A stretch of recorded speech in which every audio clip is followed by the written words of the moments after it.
炎，我只是一个流鼻水，结果啊是武汉肺炎啊。咳嗽我觉得蛮重要的。最近不是飞机上有那个飞机内好多个人得到感染，对，喜爱动摇啊摇，，他们都有做发烧筛检，对不对？然后根据报道，里面有一个咳嗽很厉害的人，后来被确诊，他可以咳嗽但没发烧，所以我一直强调啊，你不要以为说没有发烧就没事啊，哦，就是说咳嗽很厉害不应该上飞机的啊，除非你有医师证明说你的咳嗽并不是感染症，因为有的人咳很厉害是因为那个黑菇啦，哦，就气管过敏、气喘那一种，就是在这种季节会长期咳嗽、慢性咳嗽，有的时候咳很厉害，你如果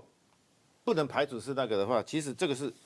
很重要的症状啊，我们不要忘记这个哦，哈。你有咳嗽，但是没有发烧，不排除哦。那胸闷，什么叫胸闷呢？胸闷最常见的原因就是你心情不好啊。哦，那心情不好的时候啊，好像石头压到一下。我觉得这胸闷的描述可能不是很好啊。我在想哦，肺炎会胸闷，应该是肺炎会让你感觉到吸不到空气，因为那个新冠病毒哈，它会妨害你的那个换气的能力，你会觉得说氧气不够，好像吸不到气的感觉了，它应该是这个样子。